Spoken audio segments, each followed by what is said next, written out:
Hey again, it's Rob Ryder on Sunday, July 23rd, 2022. And today, Avery, Supreme Law of the Land. I am Staff Sergeant Robert Allen Ratluski, U.S. Army veteran, also known as Rob Ryder, and my email address is courtofrecord@aol.com. And, for people who ask me to comment on their comments on, that they put on my videos, I can't do it because if I try to, both the comment and my answer disappear. So really, if you ever had a question, about all you can do is email me at courtofrecord@aol.com. But, you need to understand that your 15-word question may take me 3 pages to answer, and I'm just not willing to do it. All right, so that does happen. So anyways, this is the Supreme Court talking. Avery, as of April 1st, 1968, has become supreme law, made so by the 6th article. I wonder what that could be about. Well, this is what they had to say. Our decision today is only that the Constitution imposes one ground rule for the development of arrangements of local government, a requirement that units of general government powers, right, that's particular, general government powers, that's what a local government is, over an entire geographical area, not be apportioned among single-member districts of substantially unequal populations. Right? So if you've got a big territory, let's say like a county, and you're going to send one member from each of the local governments in that county to make a board. So in Michigan, it used to be called the Board of Supervisors, made up of all the township supervisors. Right? But if the townships were not equally populated, it'd be unconstitutional, which is what was decided. And so because of that, they had to create this whole new office called the county commissioner. And then they took the county and they split it into equally populated districts. And each district has a district commissioner. And all those commissioners sit together on a board that is the local government, the county, because the county is a local government. And each of those then is a election precinct of the local government. And so the townships, like Oakfield Township, they don't have a damn thing to do with it anymore. Right? That's a different jurisdiction. In fact, if you go to Oakfield Township, or your township, and you go to look at their ordinances, so for me, I go to Oakfield Township, so I want to see a copy of the ordinances, and I look at it, it'll say on them, it's the ordinances for the Township of Oakfield. It doesn't say Oakfield Township ordinances. It's Township of Oakfield ordinances, right? They flip the name over. And so it's all part of the smoke and mirrors that they're doing. But the reality is we're not being registered as an elector in the local government, which is actually the county, through your election district, precinct, right, which is mine's the 4th district of Kent County. So I want to read a little bit about, from the actual opinion of the Supreme Court. That's the main reason for doing this, just to point these things out. But I guess before I do that, I did want to point one other thing out. Recently I've been doing these last couple of videos. One was on the W-9, the last one, and the one before was on TIGTA, which is Treasury Inspector General for Tax Administration. So that if you have an issue with IRS, it was like, let's take it to TIGTA. Or they have this other entity called the Criminal Investigation. I don't know if it's division or what they call it, but it's criminal investigation. So for TIGTA, that's like if you're dealing with the IRS and you believe it's the IRS that's, doing you wrong. And I showed that in Tammy's case, where she's had a levy put against her. But you would look at the paperwork that was sent to her by, the IRS. Documents that needed to be signed by the IRS haven't been signed. They're using outdated documents. And we had actually taken her case to the U.S. Tax Court. And so when the commissioner's counsel answered, that counsel didn't actually answer. It was answered with a byline by another attorney. And come to find out, the counsel that's on the document, her bar license is inactive. Right? So this is all what we did. And so when Tammy finally got it filed with TIGTA, on that same day, she got a call from TIGTA. She was in a meeting, couldn't take the call. She called back, got the guy's voicemail. But then he left an email and said, hey, can we just talk tomorrow at 9:30? Which is what they did. And so now they're off investigating her complaint. Right? So, that's, when you're getting stuff from the IRS that you have a problem with. And if you're getting paperwork from the IRS and you just start to look at it closely, look at every form, go check on the IRS website, see if the form's there. Or the things that I pointed out in this video, right, in these two videos, you look for the errors, you're going to find plenty of them, and you would report it to TIGTA. That's not quite the same as the thing with the W-9, which my point with the W-9 is, and let's just take a look at one real quick, right, which is a request for taxpayer identification number and certification. That if you're being asked to pay for something, like, a court fine, or a mortgage, or a car payment, or rent, or, whatever it is, you're supposed to get a W-9 from the person you write the check to. Not that you give them, your W-9. They're supposed to give you their W-9. You're supposed to be the requester. They're supposed to fill it out and give it back to you. And then you're supposed to file like a 1099 miscellaneous against that information with the check that you wrote to the IRS, because unless people are exempt, there could be this, it's called backup withholding tax, which is like 24%. And because you were supposed to have done this and you haven't done it, well, now you're the tax evader. Right? So, for instance, now, taking for example, if you go to the county, okay, county, I want to have your W-9, and they come back and it says County of Kent, like the one I got, right, that doesn't, and they didn't check this box here, and they didn't check any of these boxes. They just checked this box down here, other, and put government entity or something like that. Or I would say, well, hey, this is wrong, and I'm going to take it to the IRS, right, to criminal investigation on a information referral to say, I believe that these people are impersonating the government. Right, and give them the reasons, ... Well, that's the reason for doing it. It'd be the same with your mortgage. If you're being asked to make a payment to somebody, well, get their W-9 from them. Because chances are they don't exist. They're not going to be able to give you one. In fact, I had noticed that somebody had mentioned that they tried to get 6 of them. It was in the comments on the video. And that they got shot down every time. Well, there you go. Are you asking, first of all, if you're asking for people you're writing checks to and they don't give it to you, well, then that's your, reason for a complaint to IRS criminal investigation on a information referral, right? Because informations and indictments are the two ways to get a criminal court case started. So now you're giving them information and it can be investigated. So more on that later. I mean, I haven't even gotten that far myself. I'm just trying to point out the thing with the W-9 is I'm not talking about, people who want to get yours. If somebody wants yours, give it to them. Right? You would be, put your name up here and, don't use any initials. Robert Allen Ritluski, check individual, sole proprietor, address, zip code. It's fine. Put the account number if you know what it is they're talking about. Social security number or EIN, and, fill it out. But, these other places need to do the same thing for you. And when they do, they have to certify, right? So now we have them, under penalty of perjury. They swore to something. So, it's a big deal. And more on that later. But for now, we're just going to be talking about, this other real big deal, which is elections.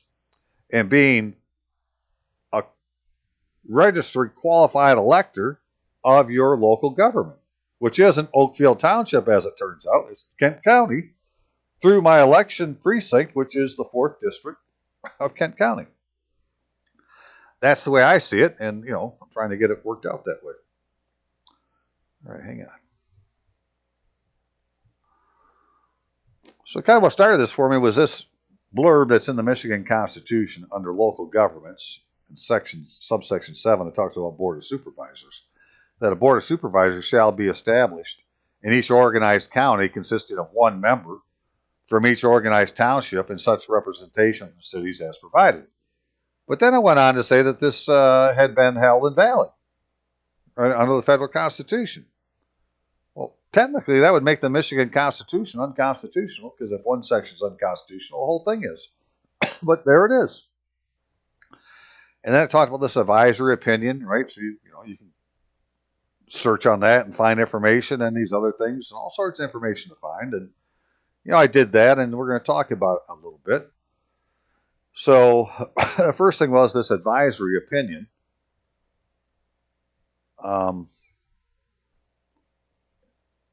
And how they came about it and why they came about it.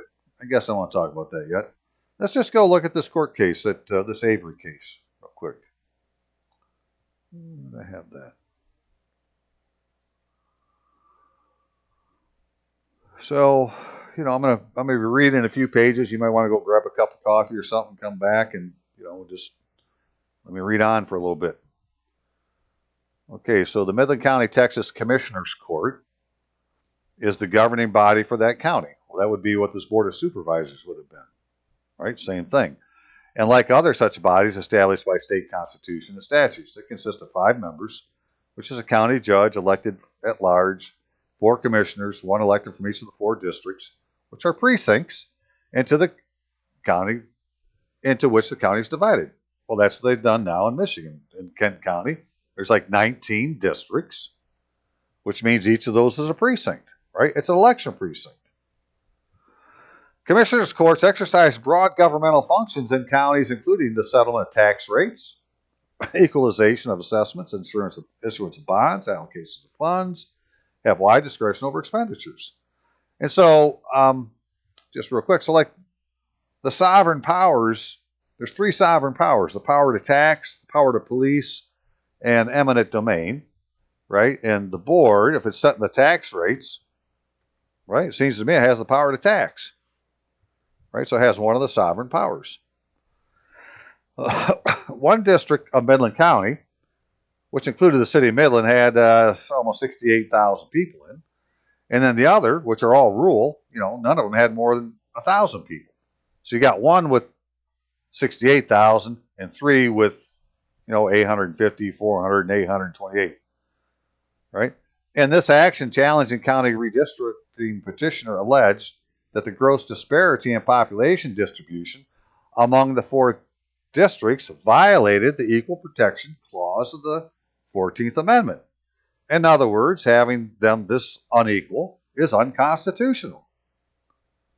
3 of the 4 commissioners testified at the trial that the population was not a major factor in the districting process. The trial court ruled for petitioner that each district under the state's constitutional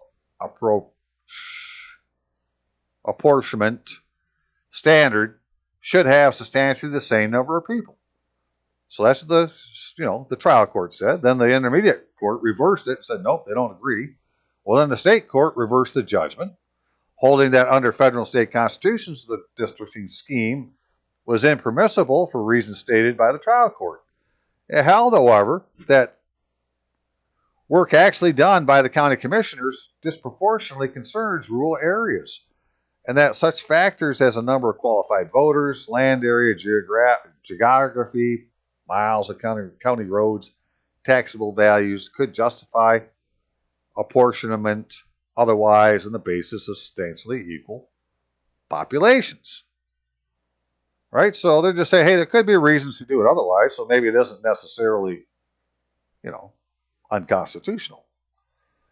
Held, local units with general government powers over entire geographical area may not consistently with the Equal Protection Clause of the 14th Amendment be apportioned among single-member districts of substantially unequal populations. That's what the Supreme Court decided. If it's a general government-powered local unit, then, it's a violation of the Constitution, 14th Amendment, if they're not substantially equal populations.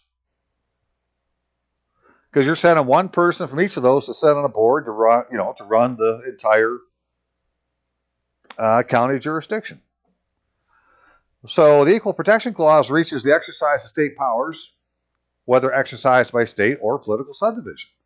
Although state legislature may itself be properly apportioned, the 14th Amendment requires that citizens not be denied equal representation in a political subdivision which also have broad policy making functions. The Commissioner's Court performs some functions normally thought of as legislative and others typically characterized by other terms. So if it wouldn't be legislative, what would it be? Well, you got judicial, or you got administrative, or executive. But regardless of these labels, the body has the power to make a large number of decisions having broad impact on all citizens of the county. Though the Midland County Commissioners may concentrate their attention on rural roads, their decision also affects citizens in the city of Midland. Okay, argued, filed, brief, got this, got that. So here's the opinion of the court. Petitioner, a taxpayer and voter of Midland County, Texas, right? A taxpayer and voter, didn't say he was an elector in Midland County, but okay. Sought a determination by this court that the Texas Supreme Court erred in concluding the selection of the Midland County Commissioner Court for single-member districts, substantially unequal population, did not necessarily violate the 14th Amendment. We grant a review because application of one man, one vote principle to local governments is of broad public importance. We hold that petitioner, as a resident of Midland County, has a right to vote for Commissioner Court of substantially equal weight to vote on to the vote of every other resident. Let me read that again. We hold that petitioner has, as a resident of Midland County, has a right to a vote for the Commissioner Court of substantially equal weight to the vote of every other resident. Okay, so you got to have equal number of people for each person sitting on the board. Midland County has a population of 70,000. The Commissioner's Court is composed of 5 members. One of the county judge is elected at large. The other 4 commissioners chosen from districts. The population of those districts, we already read that, right? You got these numbers here. The Bassett balance resulted in placing a single district. Virtually the entire city of Midland County's only urban center, which is 95% of the county's population resides. The Commissioner's Court is assigned by a Texas Constitution and by various statutory enactments a variety of functions. According to the commentary of Vernon's Texas statutes, the court is the general governing body of the county. It establishes a courthouse, a jail, appoints numerous minor officers such as county health officer, fills vacancies in county offices, lets contracts, names the county, builds roads and bridges, administers the county's public welfare services, performs numerous duties in regard to elections, sets the county tax rate, issues bonds, adopts the county budget, serves the Board of Equalization for Tax Assessment. Well, that's what the county board does today in Michigan, or, Kent County Board of Commissioners does all those types of things right there. Right, and I'm sure it's the same in your county. So the court is also authorized, among other responsibilities, to build and run a hospital, an airport. Yeah, that's what mine does. It fixes boundaries for school districts. Yeah, may establish a regional public housing authority, probably, and determines the districts for election of its own members. Right? Determines the districts for election of its own members. So that's the thing we got to be a qualified registered elector of in that district. Petitioner sued the Commissioner's Court and its members in Midland County District Court, alleging that the disparity in this district population violated the 14th Amendment, that he had standing as a resident, taxpayer, and voter in the district with its largest population. Okay, so this is really important. This is how this dude got it done. This is right here. All right, what did he say? He said it violated the Constitution, and he has standing because he's a resident, a taxpayer, and voter in the district with the largest population. 3 of the 4 commissioners testified at the trial, all telling the court, as indeed the population statistics for statistics demonstrated, that population was not a major factor in districting process. Trial court ruled for the petitioner. Well, we already read about that, and okay, so it made no explicit reference to the 14th Amendment, but said the appropriate apportionment plan, in effect, was not for the convenience of the people. the apportionment standard established by Article 5, Section 18 of the Texas Constitution. The court ordered the defendant commissioners to adopt a new plan in which each precinct, right, precinct, would have substantially the same number of people. So even though they call them districts, they're actually precincts, an election precinct. The Texas Court of Civil Appeals reversed the judgment. Okay, then they went on to have their thing, and then the Supreme Court had their say. We already talked about that. And then in this case, the Equal Protection Clause is applied to the apportionment of state legislatures. Every qualified resident, rent is determined, had the right to a ballot for election of state legislatures equal weight to the vote of every other resident, and that right is infringed when legislators are elected from districts with substantially unequal population. The question now before us is whether the 14th Amendment likewise forbids the election of local government officials from districts of disproportionate or disparate population. So, your state is broken into state representative districts that are all equally, populated. And so if it was good for the state, they're going to say, well, it's good for the local government, because really the local government is just a branch of the state government. As has every other court which addressed itself to this question, we hold that it does. The Equal Protection Clause reaches the exercise of state power, however manifested, whether exercised directly through subdivisions, directly or through subdivisions of the state, which is what your local government is.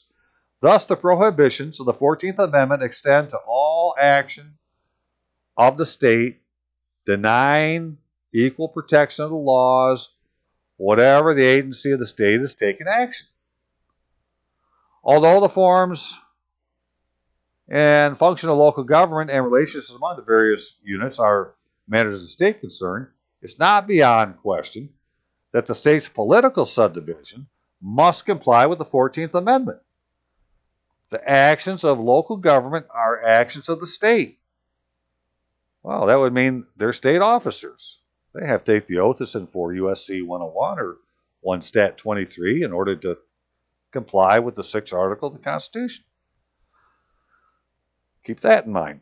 A city, town, county may no more deny the equal protection of laws than it may abridge freedom of speech established as an official religion, arrest without probable cause, or deny due process procedures. When the state apportions its legislature, it must have due regard to the Equal Protection Clause. Similarly, the state delegates lawmaking power to local governments and provides for election of local officials from districts specified by statute, ordinance, or local charter. It must ensure that those qualified to vote have the right to equal effective voice in the election process. Now, here's the thing, qualified to vote. If you want to be qualified to vote, you first of all have to be a qualified and registered elector. All right, because we're not talking voting in the United States of America now, in the democracy. We're talking about voting in the republic. Right? You have to have first been a qualified and registered elector before you can register to vote. Because being qualified as an elector doesn't make you, it's not for voting. It's to say you've decided to be under the jurisdiction of the United States, which is a union. Right? So now you're a citizen of the United States, like the Constitution says.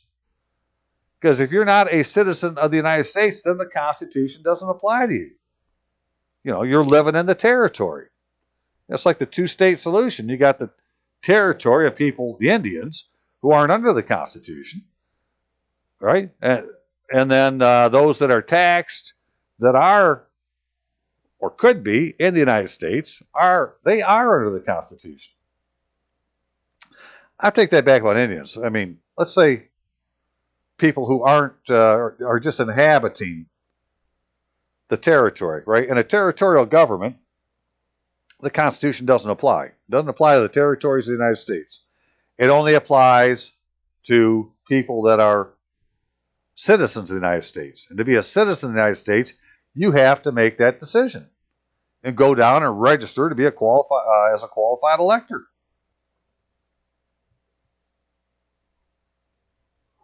Okay, well, as you can see, this thing is 37 pages long. I'm not going to read the whole thing, obviously, but you get the gist, right? They've decided it's a violation of the 14th Amendment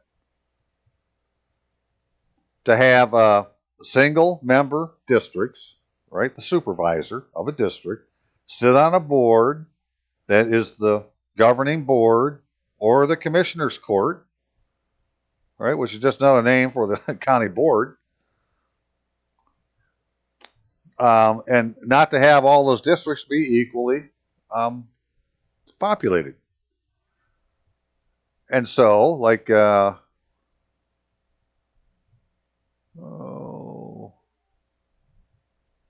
did I put you? Right, so here's an idea, right? If it was all done by townships, in my township, well, you got all these square blocks. They're not equally, obviously, they're not all equally populated, right? Here's a big city of Grand Rapids where almost everybody lives, and here's the rest of us up here in all these little townships, right? So this is, what it looks like as a township. But if we were to look at it, well, what does it look like when the board does it?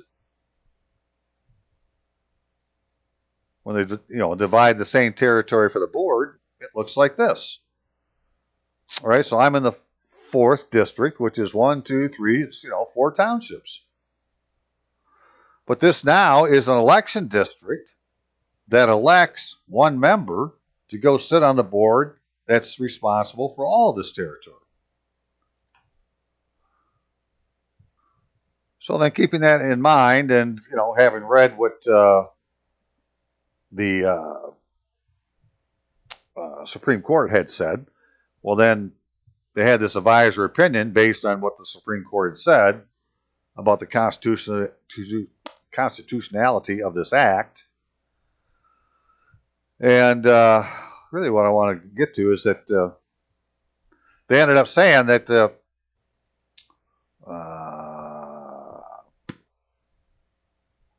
right, that Section 718 of our Constitution have rendered Section 7 unconstitutional, which we looked at, but it's still in the Constitution. So technically, since it's still there and it's unconstitutional, the whole damn Constitution is unconstitutional. But nevertheless, that was they decided, and some people dissented, and they hastily declare unconstitutional integrated scheme of local self-government adopted by people of Michigan in 1963. Each organized township shall be a body corporate with powers and immunities provided by law. And so this is the thing, right? If they created all these districts for the organized county, then the organized county is supposed to have these organized townships. Have the districts been organized into townships yet? Which, takes a couple of things to do, but I don't believe it has been, which, probably part of the problem. But that'll just prove itself over time. So our Constitution says nothing about the size and shape boundaries of townships. Restructuring of a township is entirely within the province of the legislature. Right? Our Constitution requires that members of the county boards of supervisors represent their constituents not only as residents of the county, but also in their capacity as an organized corporate local body politic. And that's the part we're missing. I should be going to my district commissioner for the things that I would think I would go to for my township supervisor today. It's my opinion that the application of Avery's one man, one vote principle in Michigan will require a change of township boundaries. That any new supervisor district, which is what they made, which is drawn, will by operation of Article 7, subsection 7, and 17 become townships. Okay, so, then there's a few things that have to happen to become a township. And here we go. Now, this is under, in Michigan, Chapter 16, having to do with the powers of a township. Right? Inhabitants of an organized township is body corporate powers, duties generally, right? To sue and be sued, to make contracts, additional powers conferred, yada, yada, yada. A suit, act proceeding by or against township in its corporate capacity shall be in the name of the township. The supervisor of each township shall be the agent for his or her township for the transaction of legal business. So again, we're not talking about the dude down at Oakfield Township, or whatever township you believe you have, where the township hall is. We're talking about the person that's, the district commissioner that sits on the commissioner's board. Because down here a little bit further, we get to this section where it talks about, right? So let's say you want to have one, right? Now they created these new territories, and they're supposed to be townships. Well, we got to have a township meeting. And the first township meeting of electors after organization of the township shall be held on the Saturday immediately preceding the first Monday in April following the organization. Okay, well, to be an elector, right? So you got to live in the area. That's me in the 4th district. Now they got to have a meeting, right? They got to choose a moderator, clerk, and inspectors, oaths, and so forth. Right? First township meeting, failure to hold. Well, what if they don't do it? Well, then they're going to have another, like a emergency meeting. Right? Any 3 electors of a township may call a meeting of the electors of the township for the township election at any time thereafter by posting notices of the meeting in not less than 3 public places. This could have already happened, and don't even know it, that it actually is a township, organized township. I wanted to get down this power of, right? So now we get down to taxing, right? Where the supervisor of the township is supposed to be the chief assessor. So it's not the supervisor of Oakfield Township, it's the supervisor of the 4th district, or the commissioner of the 4th district. They're the chief assessor. And then this is, for me, the most important one, statements to supervisors. The supervisor of a township may place a person under oath on any of his or her statements made to the supervisor in his or her official capacity as the supervisor. Take out supervisor, put in district commissioner. I should be able to go to my district commissioner with my sworn statement and get them in their official capacity as the supervisor of my election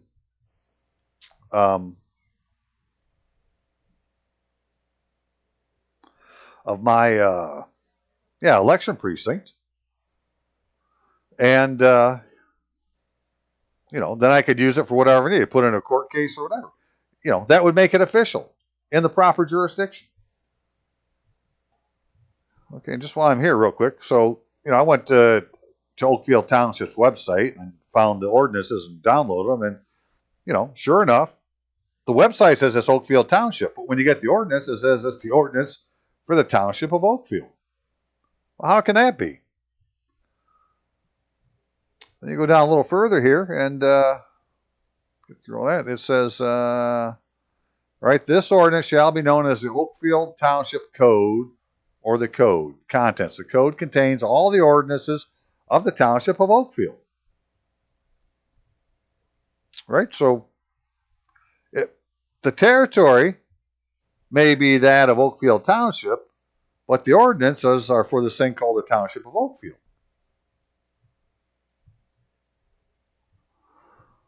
But when you're voting for these people, you're not voting for people for the Township of Oakfield. You're voting for the Oakfield Township Supervisor, the Oakfield Township Clerk, Oakfield Township Treasurer. That's who's on the ballot. It had nothing to do with the Township of Oakfield as far as the ballot that we see is concerned. Just real quick then. So this is the act that they were talking about in Michigan, right? That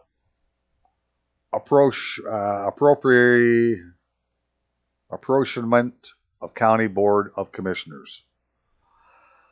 And the most important line in here is the very last paragraph, which says that all references to county supervisors or county boards of supervisors and any other act shall be deemed to mean the county commissioners and the County Board of Commissioners as established by this act, and such county board of commissioners shall be the County Board of Supervisors referred to in Article 7 of the state constitution. Well, then this is the local government.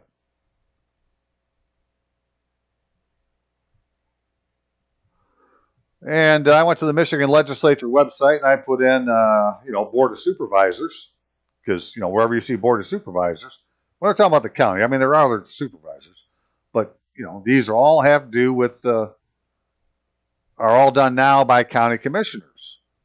And almost all of these have to do with the county, right? County commissioners. Now, there are a few in here that have to do with, like the port I saw, but nevertheless, there's 427 instances having to do with the Board of Supervisors. So they have a lot of freaking pull, and we really need to be seen in that jurisdiction, because that's the jurisdiction where all these laws apply. They don't apply in the jurisdiction of Oakfield Township because that isn't the supervisor. Right? You need to go to the supervisor that it applies to, and that's the district commissioner. And, they're just going to have to get used to it. Okay, so where are we now? Well, what I'm trying to do then is I went to the Michigan election law, and one of the things I found out is there's a thing called the county election commissioners, right? So not county commissioners like the 4th district, but county election commissioners. The chief and only judge of probate of the county or probate court district, the county clerk, and the county treasurer shall constitute a board of county election commissioners for each county, 2 of whom shall be a quorum for the transaction of business. All right, so these 3 people are in charge of elections, basically, for the county. And, we're talking about people who have been elected. And so, I'm just going to bop through some of these things here, right? So candidates for county office. Whenever a candidate of a political party having nominated an office named, yada, yada, yada, the name of the candidate so selected shall be immediately certified by the chairman and the secretary of said committee to the county clerk and to the Board of County Election Commissioners, whose duty it is to prepare the official ballots and shall cause to be printed or placed upon the ballots in the proper place the name of the candidate so selected to fill each vacancy. So basically, if you have any questions about somebody who's been, pretending to be the government in your county, well, they had to have been certified to the Board of County Election Commissioners, which is the probate judge, the clerk, and the treasurer. And so that little group, as like in Kent County, they have a guy they call the election director, which I believe is acting as their clerk, right? So these are some things I found out this week that I'm not going to go through all the details on, but, so I'm going to go to them and ask some questions about, what's going on with the township. Right, same thing. Candidate for county auditor, same thing. Got to go to the county commissioners or election commissioners. Candidate's death, withdrawal, disqualification. That's the road commission.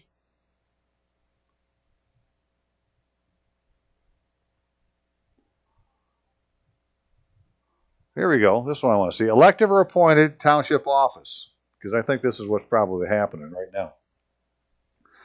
Right, if a vacancy occurs in elected or appointed township office, which is, is the 4th district now, not Oakfield Township, the vacancy shall be filled by appointment by township board and persons appointed. Yada, yada. If more than one vacancy occurs in elected township office that causes the number of members serving on a township board to be less than the minimum number of board members that is required to constitute a quorum for the transaction of business by the Board of County Election Commissioners shall make temporary appointment of the number of members required to constitute a quorum for the transaction of business by the Township Board. So that's how we, get this thing to move forward, is get the County Election Commission to appoint however many people it needs into the 4th district to make it a township, so we can have a township meeting, you know, get it all squared away, and then, hey, we're going to be styling and profiling. Okay, so vacancy township office, township board, or kind of, yep, they're going to fill it. Same thing in a village.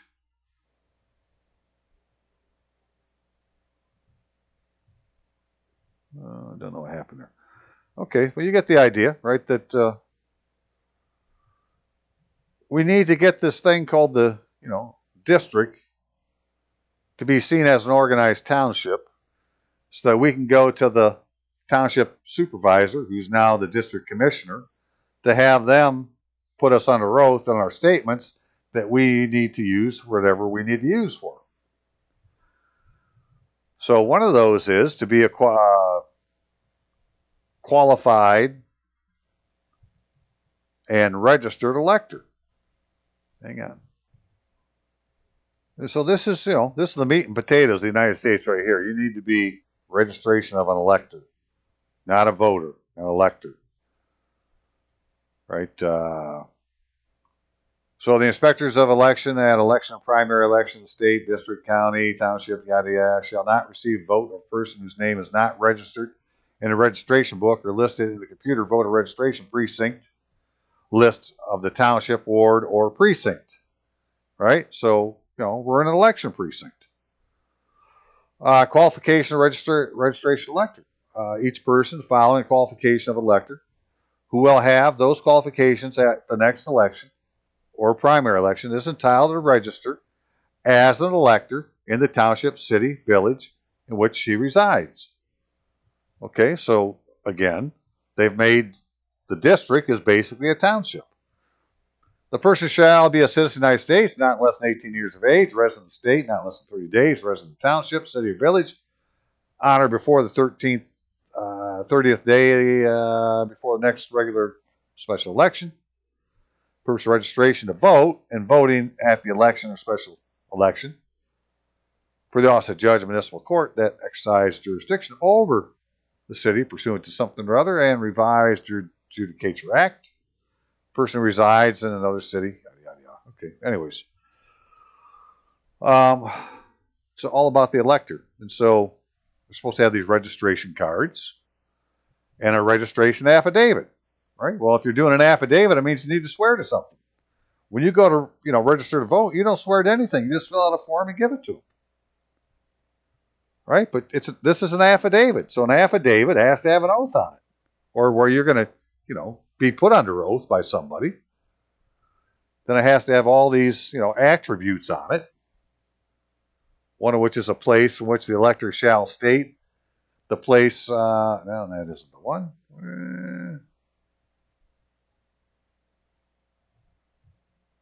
Something about certifying. Yeah, the version I have PDF of isn't as new as this, but a space for the elector to sign and certify to the truth of the statements on the application. All these things, you know, whatever this is, has to be on the form that you're filling out to register as a qualified elector. So, you know, it's a matter now of just checking off. Got it? Check, check, check, check. Make sure it has all those things on there. Right? A person who is not registered but possesses the qualifications of an elector,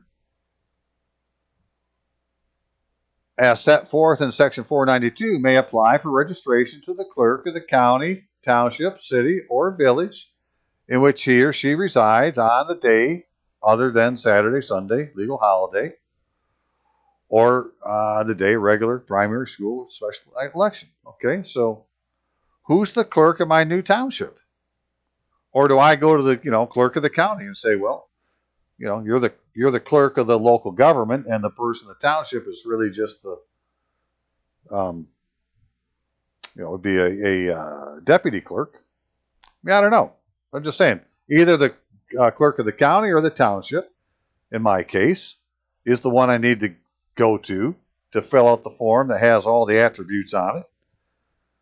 That finally, when we get down here to the registration of elector, right? An elector entitled registration in an election precinct, that's what the 4th district is, may become registered in the 4th district by applying in person and signing the registration application, which we saw before the clerk or assistant clerk of the township, city, or village in which the precinct is located. For performance of his or her duties under this act, each clerk or assistant clerk has the power to administer oaths and to swear persons as to the truth of statements contained in the application. Right? You have to swear an oath to be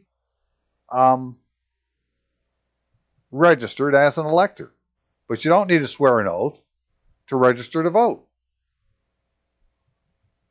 And then just real quick, because this explained it really good for me. This is in Illinois, where Article 5, registration of electors in counties having a population of 500,000 or more. Right, where it says, no person shall be entitled to be registered in and from any precinct unless such person shall, by the date of election next following, have resided in the state, with all these requirements. But what is it you're doing? You're not registering to vote. You're registering to be in and from a precinct in the United States. This is what puts you in the United States. This is like going from a minor by, I don't remember what United States code it is, where it defines a minor as, somebody who hasn't claimed their estate yet. Right? That when you go here, you're putting yourself in the United States. And if we do this, this could be, instead of there being a migration fee to pay, because you're migrating now to the United States, you have a duty to fill the form out and take an oath. Right? But there is no fee except to, take the oath and get the paperwork. The problem is that, they're not doing that. We're going to the wrong place to register to vote, and we're never being registered as an elector in and from a precinct. And that is that. That's as simple as that. That's what has to be done. Until you do that, you're not voting for nobody. It's all a show, running the democracy, smoke and mirrors to keep you out of the republic. Right? Where then you can go with your sworn statement to your supervisor, have your say, file the paperwork with the police or whoever it is, the sheriff, and then they'd have to deal with it. Right? Because you would be in the United States. Well, very good. I believe I'm done. Just one second here. I'm going to go look at something. So yeah, you may want to yourself go download this online. It's if you search on 390 US 474, you'll find a link to this, and it's the syllabus for that case. And just pretend it's your county and change the names of things, and well, there you go. Okay, I'm going to leave it at that, and you all have a great day. Hope you found it useful, and I hope somebody goes and asks some questions and from the County Election Commission about being registered as an elector, not registering as a voter. Okay, we'll see you now. Have a good day.